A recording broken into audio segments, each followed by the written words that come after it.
வணக்கம் மக்களே.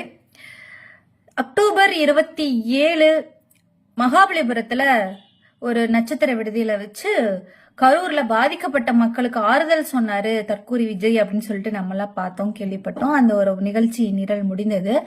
இதுல என்ன ஒரு கூத்து நடந்திருக்கு அப்படின்னா, 41 குடும்பம் இறந்தது, 41 பேரு அதுல கூட்டிட்டு போயிருந்திருக்காங்க. இதுல ஒரு பெண், ஒரு குடும்பம் போகல. அதாவது இதுல ஒரு 5 பேர் போகலன்ற மாதிரி சொல்றாங்க. இதுல ஒண்ணு என்ன நடந்திருக்கு அப்படின்னா, கூப்பிட்டு இருக்காங்க. அந்த பெண்மணி 20 லட்சத்து பணத்தை அக்கௌண்ட்ல போட்டு விட்டு இருக்காங்க. சரி, ஓகே, நேர்ல ஆறுதல் சொல்ல வருவாங்க அப்படிதான் சொல்லி இருக்காங்க. அப்படிதான் நம்மளுக்குமே தகவல். அதாவது அக்டோபர் 17ஆம் தேதியே கரூர் விஜய்க்கு வரதா இருந்துச்சு அப்படின்னு சொல்லிட்டு தான் மண்டபம் எல்லாம் பேசிட்டு இருக்காங்கன்னு சொல்லிட்டு தான் தகவல் வந்துச்சு.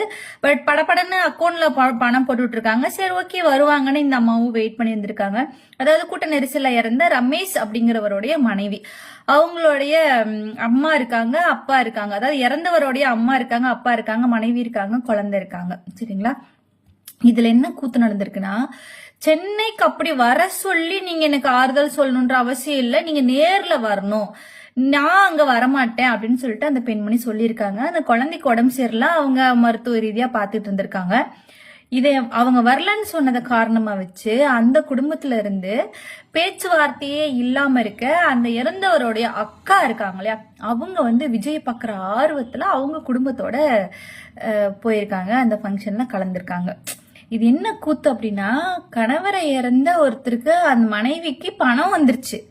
ஆனா விஜய பார்க்கணுன்ற ஒரு ஆசையில, ஒரு ஆர்வத்துல, ஒரு வாய்ப்பு கிடைச்சோன்னையும் ஓடி போயிருக்காங்க விஜய், அந்த இறந்தவருடைய அக்கா குடும்பம். இது இது என்ன மாதிரியான ஆறுதல்னு எனக்கு புரியல. போற வழியே எல்லாம் ஜாலியா ஏதோ டூர் போற மாதிரி வைப் பண்ணிட்டு ஜாலியா டான்ஸ் அந்த மாதிரி ஆடிக்கிட்டு அப்படி போயிட்டு இருந்திருக்காங்க. இது முழுக்க முழுக்க இதுல எந்த அளவுக்கு சினிமாத்தனம் ஒரு விஷயமும் காமெடியாவே பண்ணிட்டு இருக்காங்க.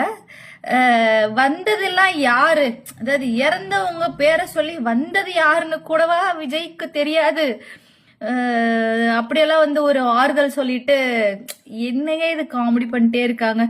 ஆனா இதுல ஒரு விஷயம் என்னன்னா, பணத்து மேல பற்று இல்லாம 20 லட்சத்தை திருப்பி கொடுத்தா பாருங்க ஒரு பொண்ணு. உண்மையிலேயே பெரிய மனசு, தன்மானம் உள்ள பெண். அந்த பொண்ணுக்கு கண்டிப்பா வாழ்க்கையில நல்லது நடக்கும். பணத்துக்கு ஆசைப்படாத பெண்கள் இருக்கிற வரைக்கும் அவங்களுக்கு கஷ்டங்கள் வந்தாலும் கடவுள் கைவிட மாட்டார் சொல்லுவாங்க. மனசார அந்த பொண்ணை வாழ்த்துரும்.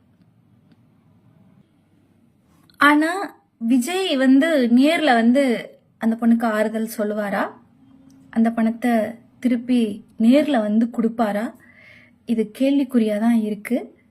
என்ன நடக்குதுன்னு பார்ப்போம் பொறுத்திருந்து. ஏன்னா காலங்காலமா எந்த ஒரு துக்க வீட்டுல இருந்தோ யாரும் ஆறுதல் தேடி போக மாட்டாங்க. நல்லது நடக்கிற வீட்டுக்கு சொன்னாதான் போகணும். அதே ஒரு துக்கம் நடந்த வீட்டுக்கு அழைப்பு வரணும்னு எதிர்பார்க்கவே கூடாது, போயிடணும். இதுதான் மனித இயல்பு. காலங்காலமா தொன்று தொட்டு நம்ம வழக்கத்துல உள்ளது இந்த விஷயம்தான். இப்பதான் புதுசா இருக்கு, புதுவிதமான ஒரு எக்ஸ்பீரியன்ஸ் எல்லாம் இப்பதான் நம்ம பாக்குறோம். விஜய் வந்தா மாற்றம் வரும்னு எதிர்பார்த்த மாற்றம் எல்லாம் இந்த மாதிரியான மாற்றங்கள் தான். பண்பாடு, கலாச்சாரம் எல்லாத்தையுமே தூக்கி புரட்டி போடுறாரு மிஸ்டர் விஜய். ஓகே, பொறுத்திருந்து பார்ப்போம் இன்னும் என்ன மாதிரியான கூத்துப்பற்றைகள்லாம் நிகழ்ச்சி நிரல்லாம் தேர்தல் வரைக்கும் நடத்திட்டே இருக்காங்கன்றது பொறுத்திருந்து பார்க்கலாம்.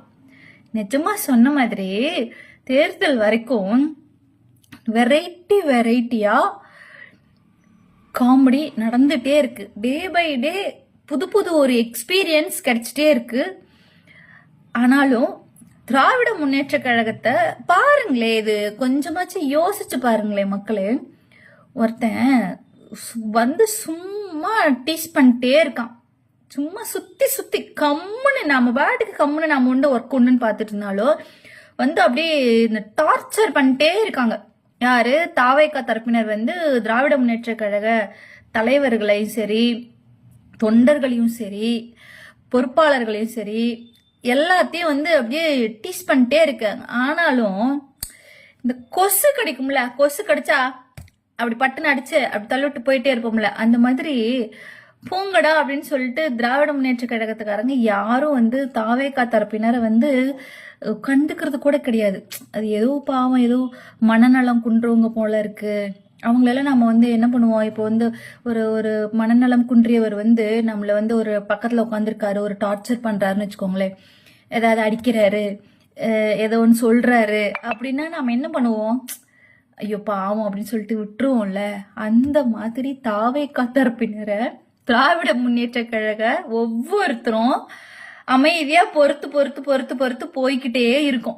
இதுதான் வந்து இப்ப நடந்துட்டு இருக்கு சொல்ல போனா. ஏன்னா அப்படிதான் பாக்குறோம், அவங்களோட ஒரு ஒரு நடவடிக்கைகளும் அந்த மாதிரிதான் இருந்துட்டு இருக்கு. திராவிட முன்னேற்ற கழக மன்னர்கள் அவங்களோட பாதையில எந்த ஒரு தங்கு தடையின்றி போயிட்டே இருக்காங்க. அவ்வளவுதான். இதுல கரூர் வர்றதுக்கு மரண பயமா இல்ல, எனக்கு புரியவே இல்லைங்க. கரூர் வர்றதுக்கு மரண பயம் இப்படியெல்லாம் வந்து கிளப்பிவிட்டா என்ன எனக்கு புரியல. சரி, கரூர் வர்றதுக்கு மரண பயம்ப்பா. நாளைக்கு நடக்கிற திமுக ஃபங்க்ஷன் நடக்க வேண்டிய இடத்துல இன்னைக்கு நீ வந்து போய் புக் பண்ணி அந்த ஒரு இடத்த அடம் பிடிச்சி அந்த விஜயோடைய ஈகோத்தனம் இருக்குல்ல, ஈகோத்தனத்தினால பேரழிவு அவர் சந்திக்க போறாரு. அதாவது கரூர் மக்கள் இவ்வளவு பேத்துக்கு வந்து ஒரு கஷ்டத்தை கொடுத்தோன்ற ஒரு குற்ற உணர்வு கூட இல்லாம அவர் இன்னும் அந்த ஈகோல இருந்து வெளியே வராம இருக்காங்க பாத்தீங்களா. அந்த ஈகோ வந்து சுத்தி இருக்கிறவங்களையும் காலி பண்ணிரும், நம்மளையும் காலி பண்ணிரும். ஈகோக்குண்டான தனித்தன்மை அதுதான். சரி, ஓகே. தேர்தல் வரை இன்னும் என்னென்ன கூத்துப்பற்றைகள் நிகழ்ச்சி நிரல்கள் நிறைவேற்றிட்டே இருக்காங்கன்றத பார்த்துட்டே இருக்கலாம்.